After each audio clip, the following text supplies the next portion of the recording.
പുലരിക്കായി മാറി മറയേണ്ടതോർത്ത്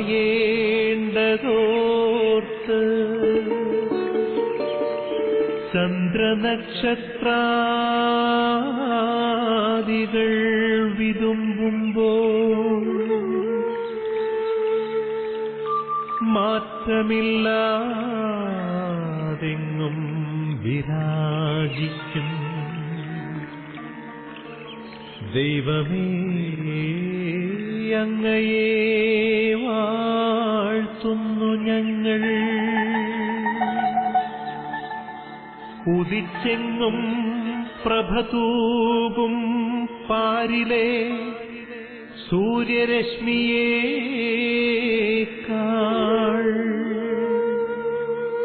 പ്രശോഭിച്ചെന്നും പ്രസാദമേകുന്ന ദൈവമേ, അങ്ങേ മഹിമാവെത്ര മനോജ്ഞം. ഒരു പുതിയ ദിവസത്തിലേക്ക് ദൈവമായ കർത്താവ് നമ്മെ വലിയ സ്നേഹത്തോടെ കൊണ്ടുവന്നിരിക്കുകയാണ്. എന്റെ പ്രിയ ദൈവമക്കളെ, കർത്താവിന്റെ കൂടെ നമുക്ക് നന്ദിയോടുകൂടി ഈ ദിവസത്തിന്റെ ആരംഭത്തിലായിരിക്കാം. ദൈവത്തിന്റെ ദാനമാണ് നമ്മുടെ ജീവിതം. ദൈവമാണ് ഓരോ ദിവസവും നമുക്ക് നൽകുക. ഓരോ രാത്രിയിലും കർത്താവിന്റെ പരിപാലനയും കർത്താവിന്റെ സംരക്ഷണവും അത്രമാത്രം നമ്മുടെ ജീവിതത്തിൽ ശക്തമാണ്. അതുകൊണ്ട് തന്നെ ദൈവാനുഗ്രഹത്തിന് നന്ദി പറഞ്ഞുകൊണ്ട് ദൈവത്തിന്റെ കൂടെയായിരിക്കുവാൻ ഈ പ്രഭാതത്തില് നമുക്ക് ഇടയാകട്ടെ. അതോടൊപ്പം തന്നെ ഈ ദിവസത്തിന് വേണ്ട എല്ലാ അനുഗ്രഹങ്ങൾക്കു വേണ്ടി നമുക്ക് നമ്മുടെ ദൈവത്തോട് പ്രാർത്ഥിക്കാം. നമ്മൾ ദൈവത്തിന്റെ മക്കളാണ്. ഓരോ ദിവസവും കർത്താവ് നമുക്ക് നൽകുമ്പോ, ഈ ജീവിതം കർത്താവ് നമുക്ക് നൽകുമ്പോ അതിനനുസരിച്ച് ജീവിക്കുവാൻ വേണ്ട കൃപയും സംരക്ഷണവും ശക്തിയും എല്ലാ അനുഗ്രഹങ്ങളും നമുക്കെല്ലാം ആവശ്യമാണ്. അതിനുവേണ്ടി നമുക്ക് ഈ പ്രഭാതത്തില് വളരെ ദാഹത്തോടുകൂടി തമ്പുരാനോട് പ്രാർത്ഥിക്കാം. വലിയ ദൈവിക സാന്നിധ്യം, ദൈവിക ശക്തി നമ്മിൽ പ്രകടമാകുവാനായിട്ട് വലിയ ആഗ്രഹത്തോടുകൂടി നമുക്ക് പ്രാർത്ഥിക്കാം. പ്രിയപ്പെട്ടവരെ, പരിശുദ്ധ അമ്മയുടെ മധ്യസ്ഥത്തില്, സകല വിശുദ്ധരുടെ മാലാഖമാരുടെ കാവലില്, സംരക്ഷണത്തില്, ദൈവസന്നിധിയില് നമുക്ക് നമ്മെ തന്നെ പരിപൂർണമായും സമർപ്പിച്ചുകൊണ്ട് ഈ പ്രഭാത വിരുന്നില് കർത്താവിന്റെ കൂടെ നമുക്കായിരിക്കാം.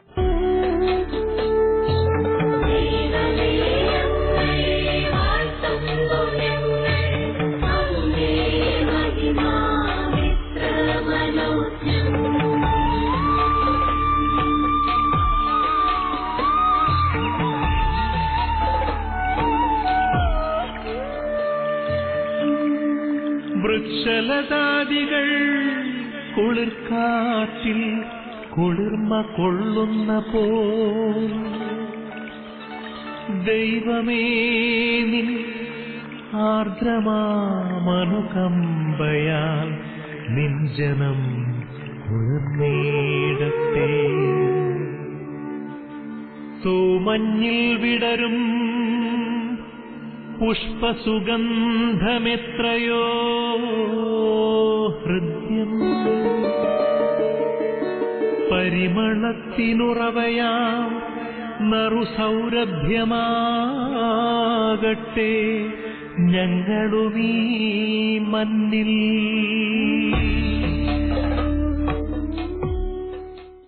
ഇന്ന് നമ്മള് ധ്യാനത്തിനായി എടുത്തിരിക്കുന്ന തിരുവചന ഭാഗം സങ്കീർത്തനം 90-ാം അധ്യായം 12 മുതലുള്ള തിരുവചനങ്ങളാണ്. ഞങ്ങളുടെ ആയുസ്സിന്റെ ദിനങ്ങൾ എണ്ണാൻ ഞങ്ങളെ പഠിപ്പിക്കണമേ. ഞങ്ങളുടെ ഹൃദയം ജ്ഞാനപൂർണമാകട്ടെ. കർത്താവേ, മടങ്ങി വരണമേ.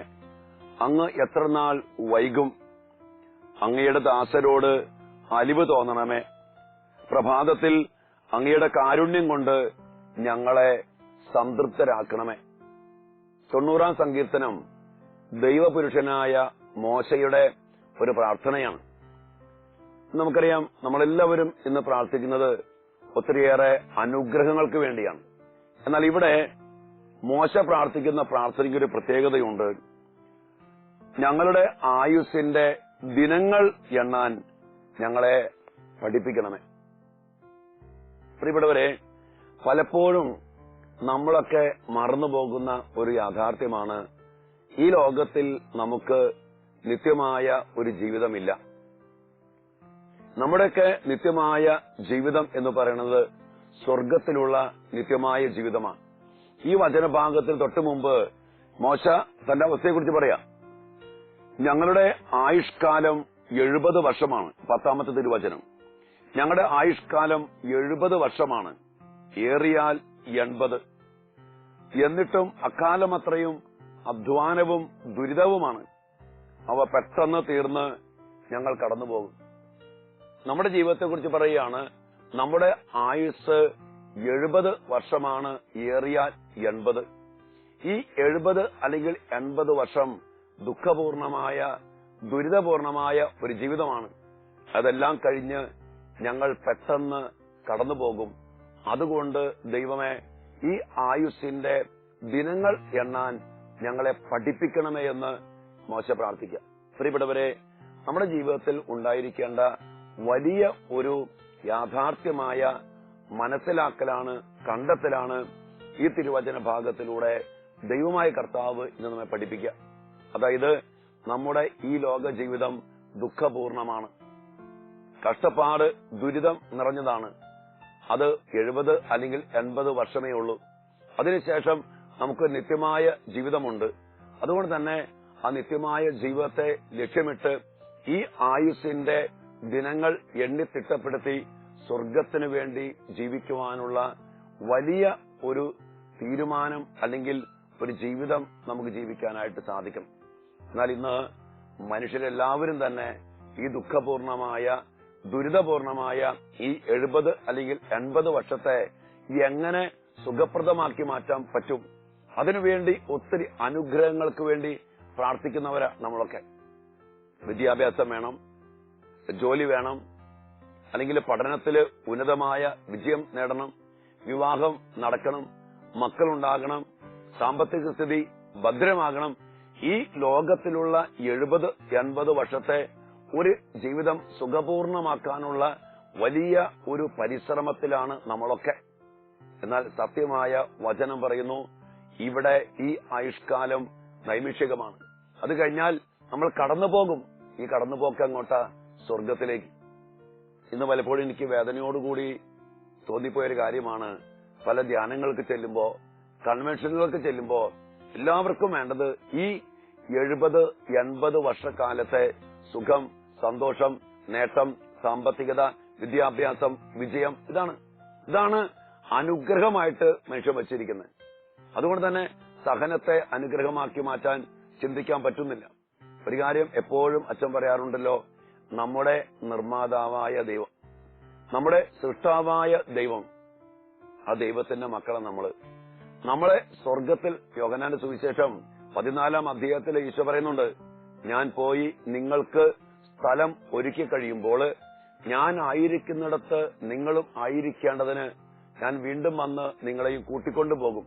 എന്റെ പിതാവിന്റെ ഭവനത്തിലേക്ക് അനേക വാസസ്ഥലങ്ങളുണ്ട്.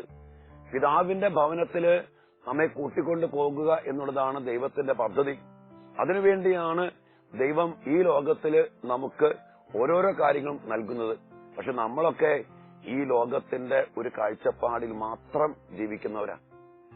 പലപ്പോഴും ഈ ഒരു കാഴ്ചപ്പാട് ഉള്ളതുകൊണ്ട് മനുഷ്യന്റെ ജീവിതത്തില് ദൈവത്തിന്റെ അനുഗ്രഹങ്ങളാണ് എന്ന് പറഞ്ഞാൽ, ദൈവം തരുന്ന അനുഗ്രഹങ്ങൾ മതിയവന്. ധൂർത്തപുത്രന്റെ സ്വഭാവമാണ്. ധൂർത്തപുത്രന് എന്താ വേണ്ടേ? പിതാവിന്റെ അനുഗ്രഹങ്ങൾ ആയിട്ടുള്ള സമ്പത്ത്, ഓഹരി. നമുക്കറിയാം, നമുക്ക് ദൈവം ഒത്തിരി സമ്പത്ത് തന്നിട്ടുണ്ട്.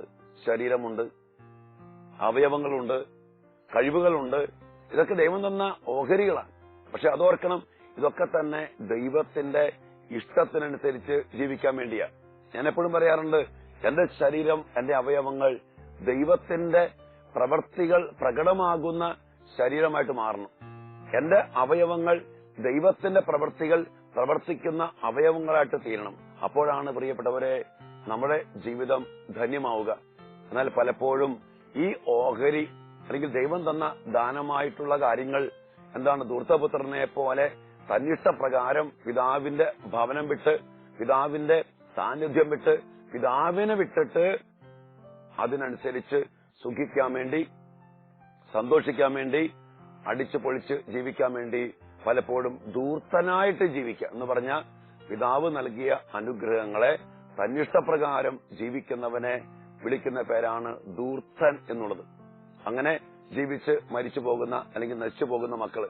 പ്രിയപ്പെട്ടവരെ, ഈ പിതാവിന്റെ സന്നിധിയില് പിതാവിന്റെ മകനെ പോലെ മകളെ പോലെ പിതാവിന്റെ ഇഷ്ടമനുസരിച്ച് ജീവിക്കുമ്പോൾ മാത്രമാണ് നമ്മുടെ ജീവിതം അനുഗ്രഹിക്കപ്പെടുക. അതിന് സാധിക്കണമെങ്കിൽ ഈ പ്രാർത്ഥന നമ്മൾ പ്രാർത്ഥിക്കണം. എന്ത്? എന്റെ ആയുസ്സിന്റെ ദിനങ്ങൾ എണ്ണാൻ എന്നെ പഠിപ്പിക്കണമേ. ആ ഒരു ചിന്ത വന്നാലുണ്ടല്ലോ പ്രിയപ്പെട്ടവരെ, നമുക്കെല്ലാവർക്കും അറിയാം ഇന്നല്ലെങ്കിൽ നാളെ നമ്മളൊക്കെ മരിക്കണം, കടന്നു പോകണം. അതാണ് ഈ മോശ കണ്ടെത്തിയ 70 അല്ലെങ്കിൽ 80. അത് കഴിഞ്ഞാൽ കടന്നു പോകണം. അത് കഴിഞ്ഞിട്ട് എനിക്ക് നിത്യമായ ജീവിതമുണ്ട്. അതിനെക്കുറിച്ചുള്ള ഒരു കാഴ്ചപ്പാട് നമുക്ക് ലഭിച്ചാലുണ്ടല്ലോ, ഇവിടെ ഈ ലോകത്തിലുണ്ടാകുന്ന എന്താ പറയാ ദുരിതപൂർണമായ ദുഃഖപൂർണമായ കഷ്ടത നിറഞ്ഞ യാഥാർത്ഥ്യങ്ങൾ കടന്നു വരുമ്പോ അതിന്റെ പിന്നിൽ നമ്മൾ നിരാശപ്പെട്ട് തകർന്ന് ദുരിതത്തില് ആകപ്പാടെ തകർന്നു പോകത്തില്ല. പിന്നെയോ കടന്നു പോകുന്ന ഈ നൈമിഷിക ജീവിതം, അത് കഴിഞ്ഞുള്ള സ്വർഗജീവിതം, ആ ഒരു കാഴ്ചപ്പാടില് അതാണ് പൗലോസ് പറയുന്നത്, ക്രിസ്തുവിന്റെ സ്നേഹത്തിൽ നിന്ന് ആര് ഞങ്ങളെ വേർപെടുത്തും? ആ ക്രിസ്തുവിനോട് ചേരാനുള്ള ആഗ്രഹം, ആ സ്നേഹത്തിൽ നിൽക്കാനുള്ള തീരുമാനം, ആ തീരുമാനം കിട്ടിക്കഴിഞ്ഞപ്പോ ഈ ലോകത്തിലെ ദിനങ്ങൾ ദൈവമക്കളെ സംബന്ധിച്ച് ഒരു പ്രശ്നമേ അല്ല. അതല്ലേ പ്രിയപ്പെട്ടവരെ, രക്തസാക്ഷികളൊക്കെ എന്ത് സന്തോഷത്തോടെയാ രക്തസാക്ഷിത്വം വഹിക്കുന്നത്.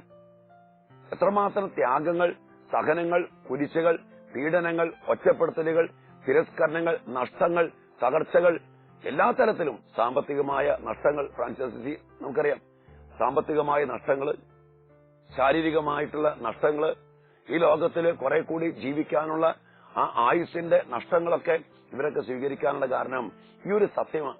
അതുകൊണ്ട് പ്രിയപ്പെട്ടവർ, ഞാൻ പറയും, നമ്മൾ പ്രാർത്ഥിക്കേണ്ടത് അനുഗ്രഹം. അതാണ് വീണ്ടും പറയുന്നത്, ഞങ്ങളുടെ ഹൃദയത്തെ ജ്ഞാനപൂരിതമാക്കണമേ. ജ്ഞാനം, ഈ ജ്ഞാനം കിട്ടിക്കഴിഞ്ഞാണ്ടല്ലോ ഞാൻ പറയും നമ്മളൊക്കെ ജീവിക്കുന്ന ജീവിതത്തിന് വലിയ പ്രത്യേകതയുണ്ട്. എന്നാൽ കഷ്ടമേ എന്ന് പറയട്ടെ, ഇന്ന് നമ്മുടെ പല പ്രാർത്ഥനകള്, നമ്മുടെ പല നൊവേനകള്, നമ്മുടെ പല കൺവെൻഷനുകളൊക്കെ ഈ അത്ഭുതങ്ങൾക്ക്, ഈ 70-80 വർഷം ജീവിക്കുന്ന ഈ ലോക ജീവിതത്തില് അത്ഭുതങ്ങൾക്ക് പ്രാധാന്യം കൊടുത്ത് അതാണ് അനുഗ്രഹം എന്നുള്ള ഒരു കാഴ്ചപ്പാട് നമ്മളൊക്കെ ഉണ്ടാക്കി എടുത്തിട്ടുണ്ടോ എന്ന് നമ്മൾ സംശയിക്കേണ്ടിയിരിക്കുന്നു.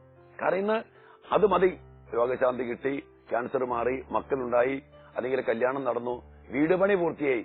അപ്പൊ ഞാൻ ഓർക്കാണ്, ദൈവമേ, ഇതൊക്കെയാണ് അനുഗ്രഹമെങ്കിൽ നമ്മുടെ പുണ്യവാന്മാരും വിശുദ്ധരും രക്തസാക്ഷികളും ഒക്കെ മരിച്ചതും അവരൊക്കെ വിട്ടുപേക്ഷിച്ചതും ഒക്കെ ഒരർത്ഥമില്ലാത്തവരില്ലേ?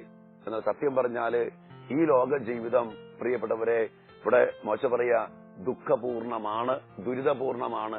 ഇവിടെ നമുക്കൊരു സന്തോഷം, ഒരു സമാധാനവും എന്നും ലഭിക്കില്ല എന്നുള്ള വലിയ സത്യം നമ്മൾ മനസ്സിലാക്കണം. കഴിഞ്ഞ ദിവസം ഞാനൊരു പുസ്തകം വായിച്ച പുസ്തകത്തിന്റെ പേര് ഇതാണ്, ദ റോഡ് ലെസ് ട്രാവൽഡ്. ആ പുസ്തകത്തിന്റെ ആദ്യത്തെ സെന്റൻസ് ഇങ്ങനെ പറയുന്നത്, ലൈഫ് ഈസ് ഡിഫിക്കൽട്ട്, ജീവിതം വിഷമകരമാണ്. അതെവിടെയും പറയുന്നത് ദുഃഖപൂർണമാണ്, ദുരിതപൂർണമാണ്. ഈ ഒരു സത്യം ഈ ലോകത്തിൽ മനുഷ്യൻ മനസ്സിലാക്കണം. അല്ലെങ്കിൽ പ്രശ്നം എന്ന് പറഞ്ഞാൽ ദുഃഖങ്ങൾ ഒന്നൊന്നായി കടന്നു. കുടുംബജീവിതത്തിൽ ദുഃഖമല്ലേ, പൗരോഹിത്യത്തിൽ ദുഃഖമല്ലേ, ഒത്തിരിയേറെ പ്രശ്നങ്ങളുണ്ട്, പ്രതിസന്ധികളുണ്ട്, രോഗപീഠകളുണ്ട്, തകർച്ചകളുണ്ട്. നമ്മളൊക്കെ കുറവുകളുള്ള മനുഷ്യരാ. അതുകൊണ്ട് തന്നെ ഒരുമിച്ച് ജീവിക്കുമ്പോൾ പ്രശ്നങ്ങളുണ്ട്. പക്ഷെ ഇവിടെ നമ്മൾ മനസ്സിലാക്കേണ്ട കാര്യം, ഈ അവസ്ഥയില് നിത്യജീവിതത്തെ ലക്ഷ്യമാക്കിക്കൊണ്ട് ഈ സഹനങ്ങളെ ഏറ്റെടുത്ത്, അതാണ് ഈശോ പറഞ്ഞേ, ആരെങ്കിലും എന്നെ അനുഗമിക്കുവാൻ ആഗ്രഹിക്കുന്നുവെങ്കിൽ അവൻ സ്വയം പരിത്യജിച്ച് തന്റെ കുരിശു വഹിച്ചുകൊണ്ട് എന്റെ പിന്നാലെ വരാനാണ് പ്രിയ മക്കളെ ഈശോ നമ്മോട് പറയാം. അപ്പൊ ഈ കുരിശുണ്ട്, നമുക്കൊക്കെ കുരിശ് ചുമക്കണം. അതുകൊണ്ട് ഈ ഒരു സത്യം മനസ്സിലാക്കി കഴിയുമ്പോൾ നമ്മൾ പ്രാർത്ഥിക്കും ഈ മോശയെ പോലെ. ഈ പ്രാർത്ഥന ശരിക്കും പ്രാർത്ഥിക്കണം കേട്ടോ. എന്റെ ആയുസ്സിന്റെ ദിനങ്ങൾ എണ്ണാൻ ദൈവമേ എന്നെ പഠിപ്പിക്കണമേ. ഇന്ന് നമ്മള് ജീവിക്കാൻ വേണ്ടി പരിശ്രമിക്കുന്നതാണ്. ഇവിടെ എങ്ങനെ ജീവിക്കണം ജീവിക്കണം ജീവിക്കണം. എന്താണേലും എത്ര നാൾ ജീവിച്ചാലും ഏറിയാൽ 70 അല്ലെങ്കിൽ 80. അത് കഴിഞ്ഞാൽ നമ്മളൊക്കെ ഇവിടെ നിന്ന് കടന്നു പോകണം. ഞാൻ പറയും, അല്പം നേരത്തെ കടന്നു പോയാൽ എന്താ കുഴപ്പം? കുറച്ച് നേരത്തെ അങ്ങോട്ട് പോയി അങ്ങോട്ട് എന്റെ സ്വന്തം ഭവനത്തിലേക്ക്. എന്റെ സ്വദേശം സ്വർഗമാണ്. ഇന്ന് നമ്മുടെ മക്കൾക്കും പലപ്പോഴൊക്കെ കാണാറുള്ളത്, ചില മക്കളൊക്കെ തെറ്റായ സ്നേഹബന്ധത്തിൽപ്പെട്ട് കല്യാണമാണ്, ആ ഒരുമിച്ചുള്ള ജീവിതമാണ് അതിന്റെ ജീവിത ലക്ഷ്യം എന്നുള്ള രീതിയിലാണ് അപ്പനെയും വിട്ട് അമ്മേനെയും വിട്ട് കുടുംബം വിട്ട് പാരമ്പര്യം വിട്ട് സഭയും വിട്ട് കൂതാശയും വിട്ട് രജിസ്റ്റർ മാരേജ് ചെയ്ത് പലവന്റെയും കൂടെ ഇറങ്ങിപ്പോണ ഒത്തിരി മക്കളാശം കണ്ടിട്ടുണ്ട്. അവിടെയൊക്കെ വിചാരം കല്യാണം കഴിഞ്ഞ് ഒരുമിച്ച് ജീവിക്കുന്നതാണ് ജീവിതത്തിന്റെ വിജയം എന്നാണ്. അവിടെ അപ്പനും വേണ്ട, ആരും വേണ്ട, ഒന്നും വേണ്ട. പ്രിയപ്പെട്ടവരെ, ഈ ഒരു കാഴ്ചപ്പാട് എന്താണ്? സ്വർഗമുണ്ട് എനിക്ക്, ഇത് നൈമിഷികമാണ്, ഇത് കഴിഞ്ഞിട്ട് എനിക്കൊരു നിത്യജീവിതമുണ്ട്. ഇതിനെക്കുറിച്ചൊരു കാഴ്ചപ്പാട് ഇല്ലാത്തത് ഇന്ന് ഈ ലോകത്തിന്റെ കുടുംബത്തിന്റെ അനേകം മക്കളുടെ നാശത്തിന് എന്ന് പറഞ്ഞാൽ ഈ ലോകത്തിന്റെ പിന്നാലെ ആരൊക്കെ പോയിട്ടുണ്ടോ അവനും അവന്റെ ജീവിതവും നശിച്ചിട്ടേ ഉള്ളൂ. അതാണ് കർത്താവ് പറഞ്ഞേ, ഈ ലോകത്തിനു വേണ്ടി ജീവിക്കുന്നവരാണെങ്കിൽ നിങ്ങൾ മറ്റെല്ലാവരെക്കാൾ ഭോഷന്മാരാണ്. വിശുദ്ധ യോഹന്നാന്റെ സുവിശേഷത്തില് 6-ാം അധ്യായത്തിൽ പറയുന്നുണ്ട്, നശ്വരമായ അപ്പത്തിനു വേണ്ടി അധ്വാനിക്കാതെ മക്കളെ മനുഷ്യപുത്രൻ തരുന്ന അനശ്വരമായ അപ്പം അതിനുവേണ്ടി അധ്വാനിക്കും. അതെന്താണ്? ജീവൻ നൽകുന്ന ദിവ്യകാരുണ്യം, സ്വർഗത്തിലേക്ക് കൊണ്ടുപോകുന്ന യഥാർത്ഥമായ വഴി, എന്നും നമ്മെ നിലനിർത്തുന്ന ജീവന്റെ സമൃദ്ധി. അതാണ് ഈശോ തരുന്നത്. അവിടെ സഹനമുണ്ട്, അവിടെ കുരിശുണ്ട്, അവിടെ കഷ്ടപ്പാടുണ്ട്. ഈശോ പറഞ്ഞില്ലേ, അവസാനം വരെ സഹിച്ചു നിൽക്കുന്നവൻ. മത്തായിയുടെ സുവിശേഷം 10:22 ഈശോ പറയുന്നുണ്ട്, അവസാനം വരെ സഹിച്ചു നിൽക്കുന്നവനെ രക്ഷപ്പെടും. അതുകൊണ്ട് പ്രിയ ദൈവമക്കളെ, ഈ പ്രഭാതത്തില് നമ്മൾ ചിന്തിക്കേണ്ട വലിയ കാര്യമാണ് ദൈവത്തിന്റെ സ്വന്തമായ മക്കളായിട്ട് മാറുക, കർത്താവിനെ സ്വന്തമാക്കി സ്വീകരിക്കുക, ജീവിതത്തിന്റെ അവസ്ഥകൾ തിരിച്ചറിയുക. ഇവിടെ നിത്യമായ വാസം നമുക്കില്ല, നമ്മൾ കടന്നു പോകും. അതുകൊണ്ട് ആയുസ്സിന്റെ ദിനങ്ങൾ എണ്ണി അതിനെക്കുറിച്ച് പഠിച്ച് നമ്മുടെ ഹൃദയത്തെ ആ തലത്തിൽ ജ്ഞാനപൂരിതമാക്കി സ്വർഗത്തിനു വേണ്ടി ജീവിക്കുമ്പോൾ ദൈവത്തിന്റെ വലിയ കടാക്ഷം, ദൈവത്തിന്റെ അനുഗ്രഹം. അതിനുശേഷം അദ്ദേഹം പ്രാർത്ഥിക്കുന്നുണ്ടല്ലോ, പ്രഭാതത്തിൽ അങ്ങയുടെ സ്നേഹം കൊണ്ട് ഞങ്ങളെ പ്രകാശപൂരിതനാക്കണമേ. പ്രിയപ്പെട്ടവരെ, ഈ പ്രഭാതത്തില് നമുക്ക് പ്രാർത്ഥിക്കാം, ദൈവത്തിന്റെ ജ്ഞാനം കൊണ്ട് നിറയപ്പെടാൻ, സ്വർഗത്തിന്റെ ചിന്തകൾ കൊണ്ട് നിറയപ്പെടാൻ, ആയുസ്സിന്റെ നൈമിഷികത തിരിച്ചറിഞ്ഞ് സ്വർഗത്തിനു വേണ്ടി വിശുദ്ധമായ ജീവിതം ജീവിക്കുവാൻ നമുക്ക് വലിയ കൃപയ്ക്ക് വേണ്ടി പ്രഭാതത്തില് നമ്മുടെ ദൈവത്തോട് നമുക്ക് പ്രാർത്ഥിക്കാം.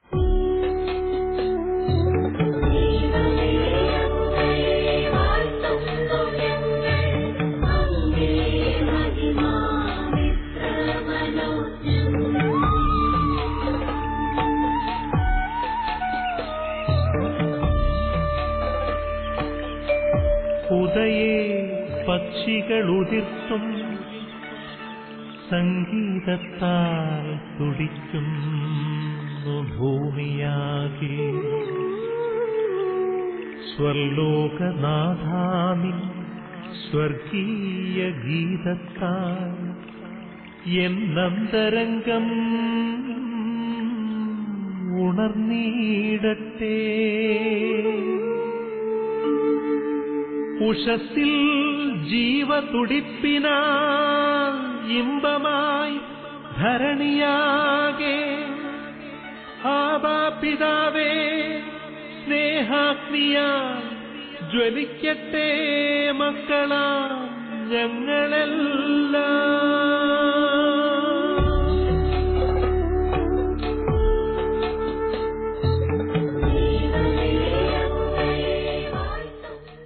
കർത്താവായ ദൈവമേ, മോശയെ പോലെ അങ്ങയുടെ തിരുസന്നിധിയിൽ ഈ പ്രഭാതത്തിൽ ഞങ്ങളും പ്രാർത്ഥിക്കുന്നു. കർത്താവേ, ഈ ലോക ജീവിതം നൈമിഷികമാണ്. ഏറിയാൽ 70 അല്ലെങ്കിൽ 80 മാത്രമുള്ളൂ. അതും ഈ ലോകം ദുഃഖപൂരിതമായ ദുരിതപൂർണമായ ജീവിതമാണ് താൻ. അതിനുശേഷം ഞങ്ങൾക്ക് കടന്നു പോകേണ്ടവരാ. അതുകൊണ്ട് ആയുസ്സിന്റെ ദിനങ്ങൾ എണ്ണി ഈ ആയുസ്സിലുണ്ടാകുന്ന ദുഃഖഭാരങ്ങളെടുത്ത് നിരാശപ്പെടാതെ അങ്ങയോട് ചേർന്ന് ജീവിക്കാനുള്ള കൃപ നൽകി അങ്ങയുടെ മക്കളായി ഞങ്ങളെ അനുഗ്രഹിക്കണമേ. കഷ്ടപ്പാടും സഹനങ്ങളും ദുരിതങ്ങളും വേദനകളും കുരിശുകളും കൊണ്ട് നിറഞ്ഞപ്പെട്ട ഈ ജീവിതം നൈമിഷികമാണെന്ന് തിരിച്ചറിഞ്ഞ് സ്വർഗത്തിനു വേണ്ടി അതൊക്കെ സ്വീകരിച്ച് കൃപയാക്കി മാറ്റുവാൻ അങ്ങയുടെ മക്കളുടെ ഹൃദയങ്ങളെ ജ്ഞാനപൂരിതമാക്കണമേ.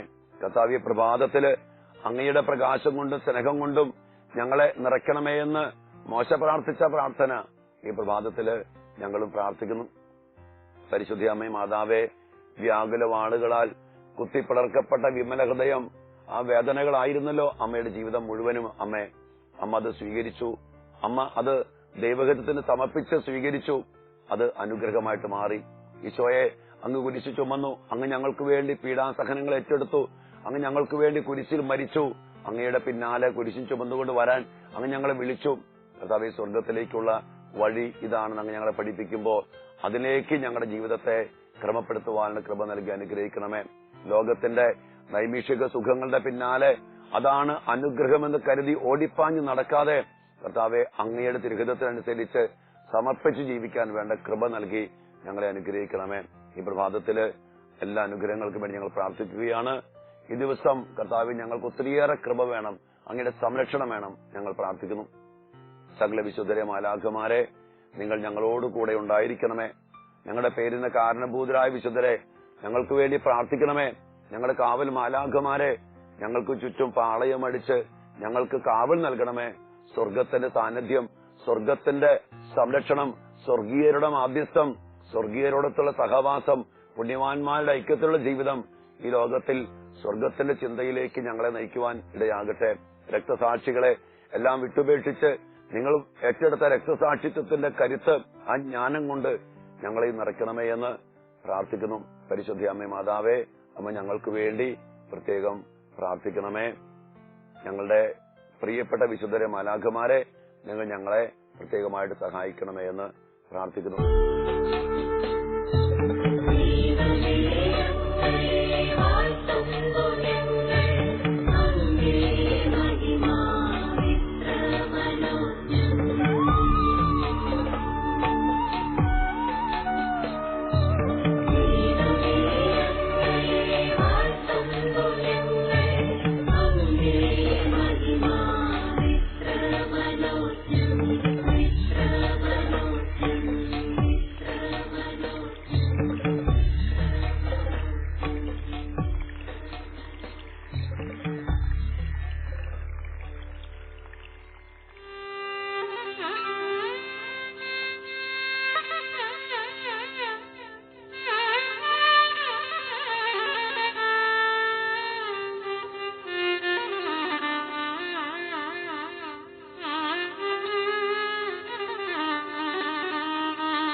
കർത്താവിലുമാവിടുത്തെ ശക്തിയുടെ പ്രഭാവത്തിൽ കരുത്തുള്ളൊരാരുവിൻ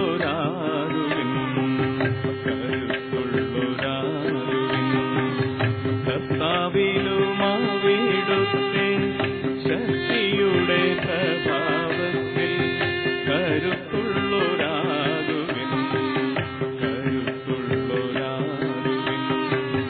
തിന്മയുടെ നിമിഷത്തിൽ പിടിച്ചു നിൽക്കുവാനും പരസ്പര സ്നേഹമോടെ പ്രാർത്ഥിക്കുവിൻ. തിന്മയുടെ നിമിഷത്തിൽ പിടിച്ചു നിൽക്കുവാനും പരസ്പര സ്നേഹമോടെ പ്രാർത്ഥിക്കുവിൻ.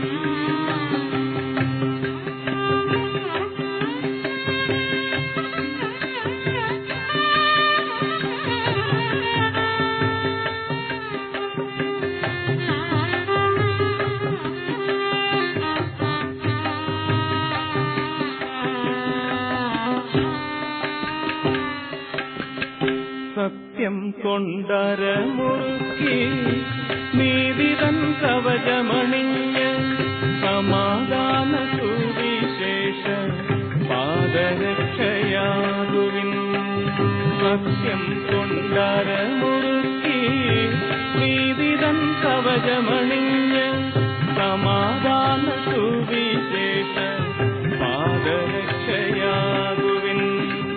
സർവോപരി ദുഷ്ടന്റെ ജ്വലിക്കുന്ന കൂരമ്പുകളെ വിശ്വാസത്തിൽ പരിചയേന്തി തടഞ്ഞുകൊള്ളിൻ. സർവോപരി ദുഷ്ടന്റെ ജ്വലിക്കുന്ന കൂരമ്പുകളെ വിശ്വാസത്തിൽ പരിചയേന്തി തടഞ്ഞുകൊള്ളിൻ.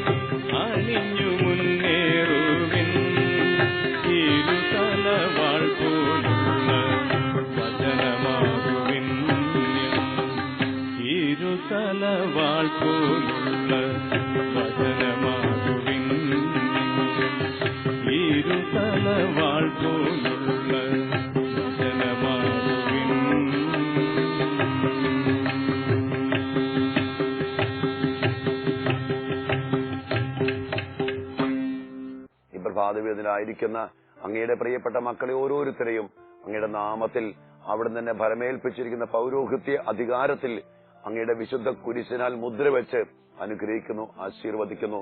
അങ്ങയുടെ സ്വർഗീയമായ സംരക്ഷണം കുരിശിന്റെ ശക്തമായ ശക്തിയിൽ നിറച്ച് അങ്ങയുടെ മക്കൾക്ക് നൽകി അനുഗ്രഹിക്കണമേ.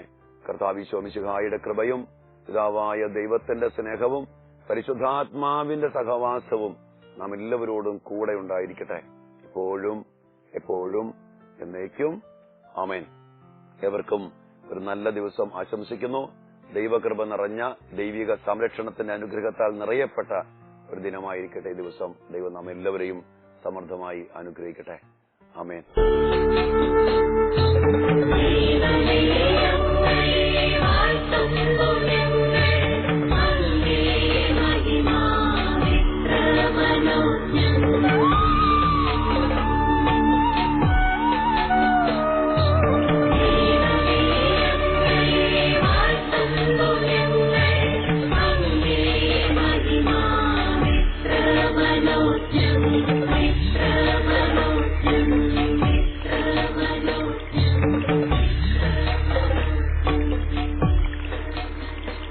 Thank you.